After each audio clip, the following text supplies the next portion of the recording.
How's it going, guys? Welcome back to the channel. My name's Ayerow, and in today's video I'm going to be showing you guys how easily you can find and craft the iron sledge in Valheim.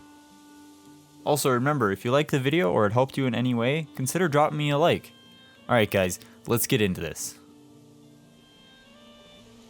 Alright, so before we get into the video, I'm just going to run over everything you will need in order to actually obtain the iron sledge. So firstly, you must have already killed the elder and obtained the swamp key. A lot of the stuff in this video is going to be kind of revolve around the swamp.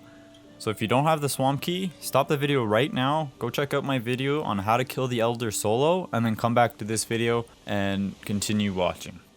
You're also going to need a furnace, and you're going to need the kiln, or at least some way of making coal. So I mean, you can also burn food in case you don't have enough to make the kiln, but you will need both of those. Also, you will need a level 2 forage in order to even craft the iron sledge. And for tools, I recommend you bring a bronze pickaxe and a bronze axe, as you will need them to mine iron and chop down ancient trees. And for armor, all you really need for this is troll armor. You really won't need anything else, but if you have bronze armor, that's even better. And if you can, you should also bring a mace for draugrs and skellies, and a fine bow for taking out pesky slimes. Now that I got that all out of the way, let's get into how to actually go about getting this weapon. Alright, so we're going to start with one of the easier things to get, and that's the Ymir Flesh. In order to get the Ymir Flesh, you will need 480 coins, because you will need to buy 4 of them, and you can only get them from the trader. And if you're struggling to find your trader, he typically hangs out within the Black Forest, so exploring your world by boat or wandering around the Black Forest might actually find you your merchant. But if you are struggling, there is an amazing program that you can use called Valheim World Generator, and it'll show you exactly where all of your traders are in your world. I don't really condone using this kind of stuff because it is kind of cheating, or it feels like cheating, but if you're really struggling to find your merchant, I mean, this is a very valuable or viable option for you. And it's as easy as putting in your seed, like you see me doing here, and clicking on traders. And here I'll have a side-by-side of my map so you know it is legit. I didn't actually use this program to find my trader. I happened to find mine just by wandering around, luckily. But if you are struggling, this website will help you out. And if you're struggling for money, the quickest and easiest way early game to acquire money is actually raiding burial chambers. I found this to be the easiest way. I think it only took me about 2 burial chambers, and I had well over 480 gold with the pearls and ambers and rubies put together. So it is a very effective way, and you can get your gold pretty quickly. So that way you can get your 4 Ymir Flesh and move on to the next step. Now that you've raided a couple burial chambers and collected a bunch of gems, head back to the trader and sell him all of the gems you collected, and with all of that said and done, you should have enough for 4 pieces of Ymir Flesh. Once you got those, we're on to the next step.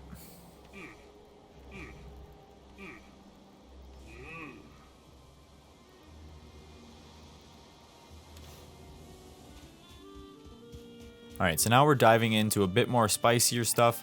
The rest of the ingredients that we're going to have to get are going to be within the swamp.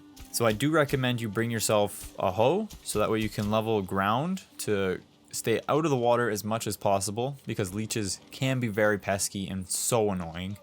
And also, if you haven't found swamp in your world yet, you can easily find it by either just wandering around your world or taking your boat and sailing around. I do suggest, though, not parking your boat outside of the swamp or near the swamp shores, as it will just mostly get demolished by tons and tons of leeches. So, yeah, heed my warning.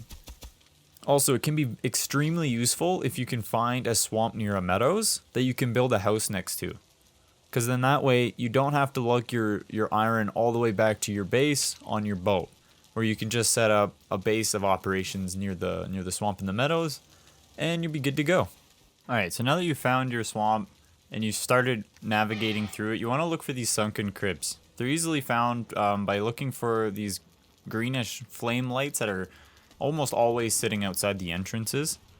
And once you go in, you'll actually see these scrap piles, and in these scrap piles there's actually scrap iron.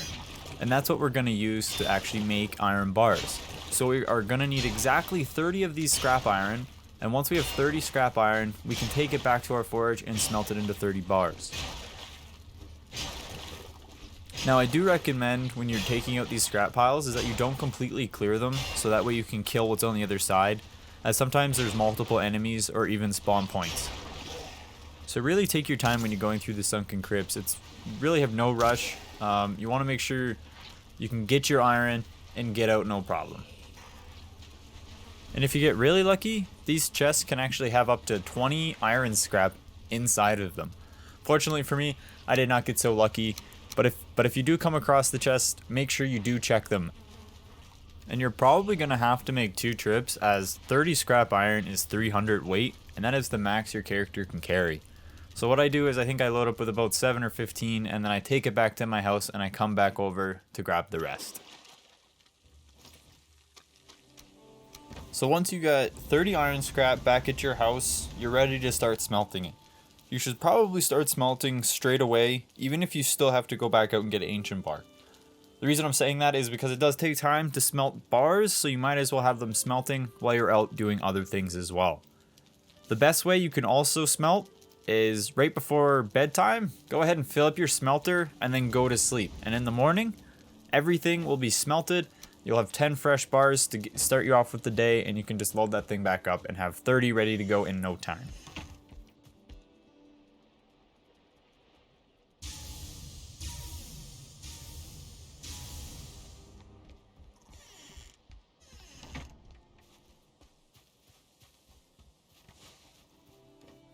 Now that we have all 30 bars smelted, we only need 2 more ingredients, and that's 10 ancient bark and 1 elite Draugr Trophy.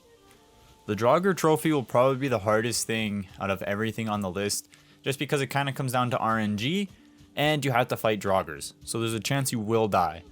The ancient bark, on the other hand, is super simple to get and is probably the easiest thing on this list to obtain. Ancient bark is literally so easy to find that you can find it on the perimeter of the swamp, so you don't actually have to go very far. As you can see in my video, I barely even touched the swamp, and there's already like 3 trees right in front of me. So you'll probably have to end up cutting down at least 2 to 3 trees in order to get 10 bark. But once you got the 10 bark, we're on to elite Draugr Trophy, and then Iron Sledge is ours.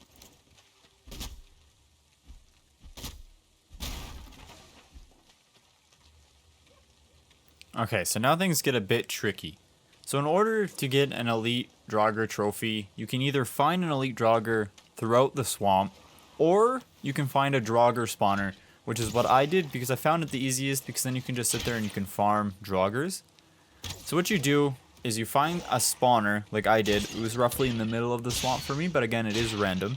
You find a spawner, and then you just sit there and you just farm Draugrs until you get an elite Draugr to spawn, and hopefully once you kill him, he does drop the trophy.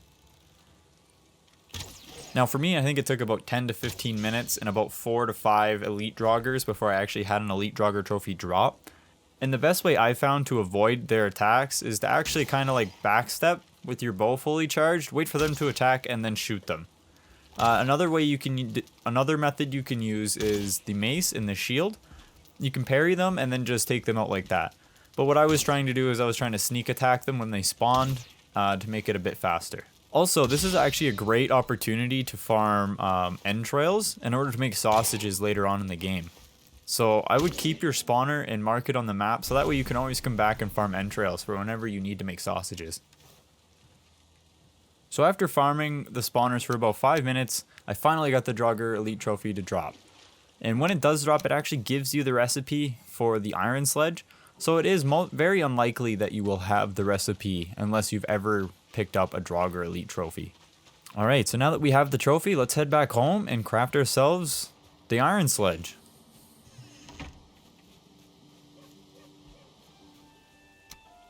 Once you've made it home safely, go and grab all 4 of your ingredients and get ready to throw them into the forge. Once you've gathered all 4 of your resources, waddle yourself over to your forge and craft yourself the Iron Sledge. Once you've crafted it, you will be a force to be reckoned with, my friend. A force to be reckoned with. Before I end the video, I'm going to just give you a quick demonstration on the sheer power of this weapon. It's amazing for killing Draugrs and even better for killing skeletons.